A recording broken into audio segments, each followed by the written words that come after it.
या ठिकाणी रेल्वेच्या चक्काच्या आंदोलनासाठी आले असतील बसून घ्यायचे खाली चटया बसायला आहे बसून घ्या सर्वजण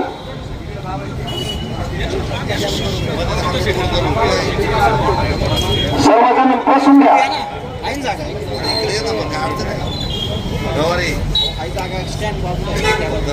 बाकीचे आहेत नाही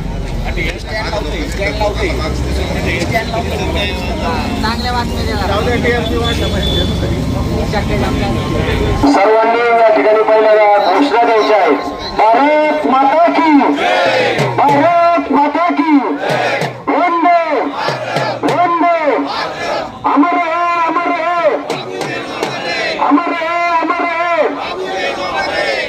ऑगस्ट क्रांति दिन ऑगस्ट क्रांति दिन ऑगस्ट क्रांति दिन जागतिक आदिवासी दिनाचा जागतिक आदिवासी दिनाचा प्रथमतः छत्रपती शिवाजी महाराज की छत्रपती शिवाजी महाराज की छत्रपती शिवाजी महाराज की धर्मवीर छत्रपती संभाजी महाराज की धर्मवीर छत्रपती संभाजी महाराज की प्रथमतः आलेल्या सर्व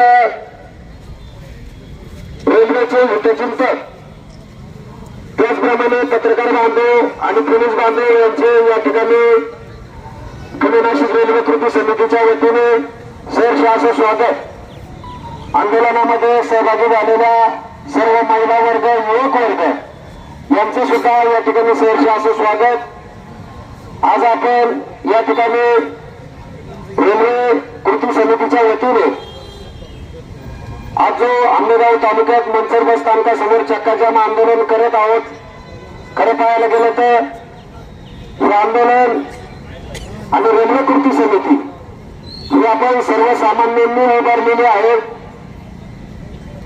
याच्यात एकट्या बाबाजीचा अस्कर नाही आपण सर्वजण आहोत आणि सर्वजण त्या रेल्वे कृती समितीचे अध्यक्ष आहोत आणि आपल्या मुलाबाळांच्या भविष्यासाठी आज रेल्वे मार्ग आपल्या भागातून का हवाय का गेला पाहिजे आपल्या आंबेगाव तालुका असेल आणि जुन्नर तालुका असेल खेड तालुक्यात MIDC झाले जुन्नर आंबेगाव विकासाच्या दृष्टीने मागे राहिला मगाशी सांगितल्याप्रमाणे आंबेगाव तालुक्यात 12 ज्योतिर्लिंगांपैकी श्री क्षेत्र भीमाशंकर हे 12 ज्योतिर्लिंग आहे या ठिकाणी लेण्याद्री अष्टविनायक गणपतीचा अर्धपीठ आहे हुतात्म्यांची भूमी आहे त्याचप्रमाणे जुन्नर तालुक्यात छत्रपती शिवाजी महाराजांची शिवजन्मभूमी आहे अष्टविनायकापैकी ओझर लेण्याद्री त्याचप्रमाणे ऐतिहासिक ठिकाणे नाणेघाट गाऱ्याघाट अशी ठिकाणं आहेत आणि आपल्या भागातून कामगार वर्ग चाकण भोसरी पुण्या या ठिकाणी जात असतो 8 तासाची बुकी असते या ठिकाणाहून बसमध्ये जात असताना 6 तास लागतात आणि 14 तासांचं काम होतं ही जर रेल्वे झाली तर आपण 1 तासात कामगार वर्ग आपल्या कामाला जाईल त्याचप्रमाणे आपली मुलं जी पुण्यात शिक्षण घेतात 12वी झाल्यानंतर आपल्या तालुक्यात शिक्षणाची व्यवस्थित सोय नाही खरं पाहायला गेलं तर या ठिकाणचे लोकप्रतिनिधी असतील यांचं या ठिकाणी दुर्भाग्य आहे तर आंबेगाव तालुक्यात शिक्षणाची सुविधा जी कमी प्रमाणात आहे त्यासाठी आपल्या मुलांना पुण्यासारख्या ठिकाणी शिक्षणासाठी जावं लागतं काम करण्यासाठी चाकण सारख्या ठिकाणी जावं लागतं तर या मुलांना आपण त्या ठिकाणी हॉस्टेलला खर्च करतो जाण्या येण्याची तकलीफ होते ही रेल्वे मार्ग झाली तर आपले विद्यार्थी आपली मुलं ही शिक्षणासाठी पुण्यासारख्या ठिकाणी शिक्षणाचं जे माहेर घर त्या ठिकाणी जातील आपला कामगार वर्ग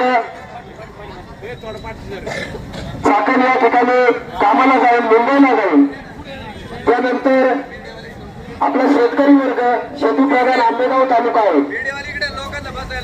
या शेतीप्रधान आंबेगाव तालुक्यामध्ये लोक कुठे बसून घ्या समोर सर्वांनी सर्वांना विनंती रोज पावलेकर लोक कुठे बसायला रोज सर्वांना विनंती आहे की आपण बसून घ्या चल ना इकडून हे इकडून या तिकडून बसा पुढं सकाळी सर्वांना चांगली बसले टाकलेली आहे त्या ठिकाणी बसून घ्यायचं आहे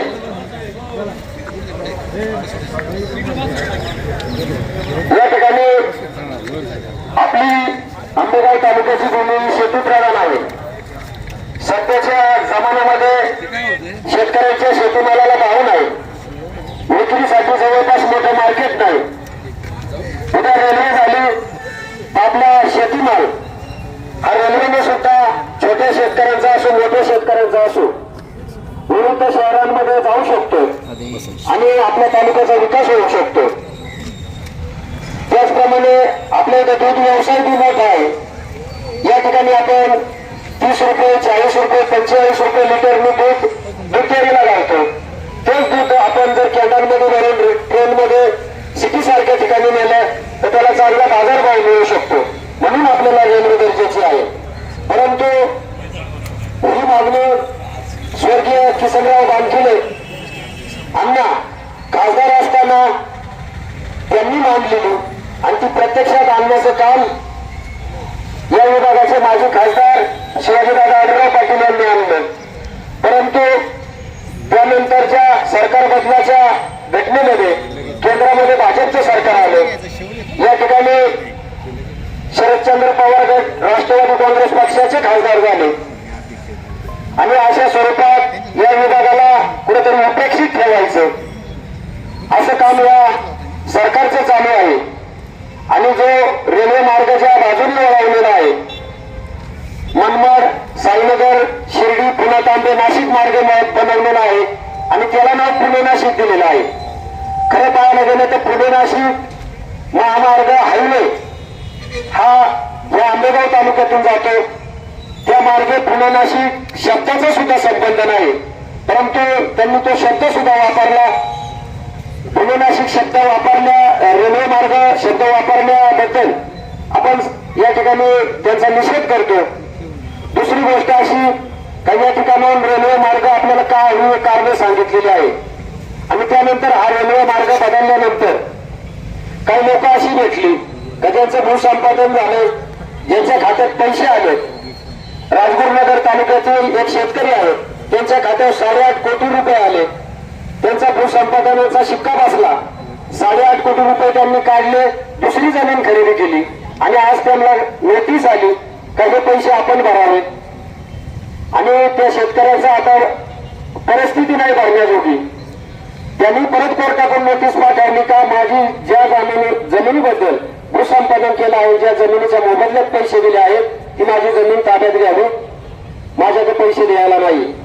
म्हणजे एवढे पैसे खर्च झाले असताना 20 वर्ष या रेल्वेचा सर्वे चाललाय. हजारो यंत्रणा कामाला लागल्या, हजारो डिपार्टमेंट कामाला लागलेत. त्याच्यावर सरकारचा खर्च झाला. आपण टॅक्स भरतो, आपण जीएसटी भरतो. आपल्या पैशातूनच हा खर्च झालाय ना, हा खर्च पाण्यात गेलाय. हा बी विचार आपण केला पाहिजे. आज ही जी महागाई वाढलेली आहे याची बी कारणं हीच असू शकतात. त्यानंतर ते जेएमआरटीचा जो मुद्दा सांगतात. आता समिती स्थापन केली थोर शास्त्रज्ञ अनिल काकोडकर. अनिल काकोडकरांशी 2 महिन्यापूर्वी ज्यावेळेस आम्ही रेल्वे कृती समितीच्या माध्यमातून काही शास्त्रज्ञांशी काही इंजिनियरांशी बोललो त्यावेळी जेएमआरटी पासून 30 ते 35 किलोमीटर अंतरावर रेल्वे मार्ग झाला तरी काय हरकत नाही, त्याची फ्रिक्वेन्सी जेएमआरटीला होणार नाही असं सरळ शास्त्रज्ञांनी सांगितलं.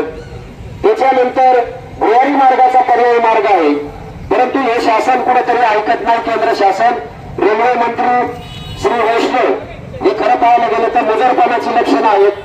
फक्त लोणी प्रवरासारख्या ठिकाणी राधाकृष्ण विखे पाटील साहेब यांना खुश करण्यासाठी तो रेल्वे मार्ग तिकडून गेलेला आहे.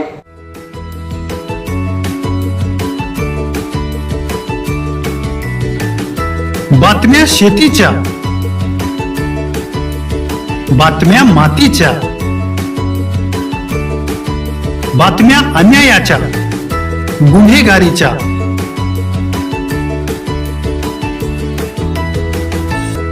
राजकारणाच्या आणि समाजकारणाच्या,